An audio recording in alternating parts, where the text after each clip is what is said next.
Tired of dropping your phone or struggling to prop it up? Meet the PopSockets phone grip with expanding kickstand in black, your new must-have accessory.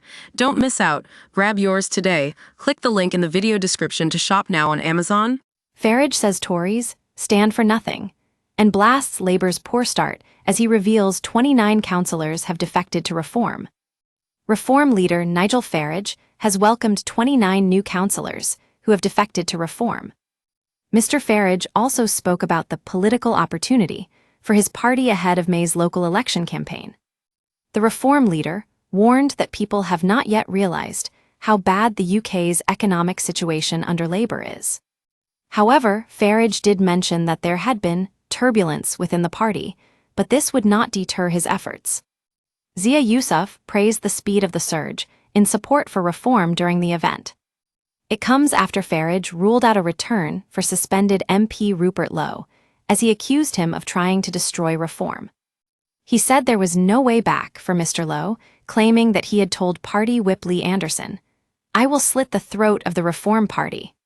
He added, he's out to cause maximum destruction and damage. Mr. Lowe, who now sits as an independent, earlier attacked Mr. Farage's leadership in an online rant.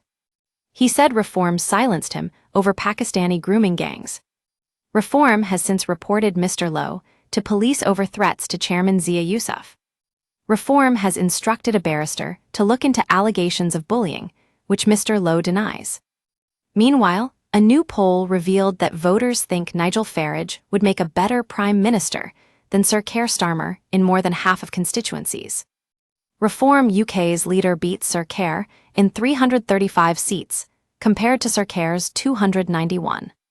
Tory party leader Kemi Badenoch leads in just 6-1 in 5 Labour 2024. Voters are now considering Reform.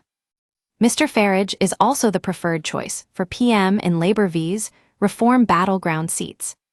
Maxwell Marlowe, Director of Public Affairs at ASI, said, "The government needs to start prioritising what really matters to people.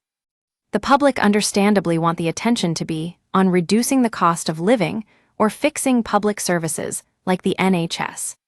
This should be a wake-up call for Starmer and co. Rather than acting like the anti-fun police. They should be laser-focused on delivering what they've repeatedly said is their #1 mission: growth. If they don't change course, they've got no excuse for failing to understand why their voters are turning to parties like Reform UK, who, at the very least, will let people enjoy the little pleasures in life." It comes as the Reform leader faces calls to agree a deal that could see some of his candidates stand down at an election in a pact with the Conservatives. Tory MPs, donors and ex-party aides have been meeting in secret content that Farage could lead the joint force and ultimately be Prime Minister. A campaign to unite the right of British politics is expected to be launched within weeks with big financial backing, the Sunday Times reported.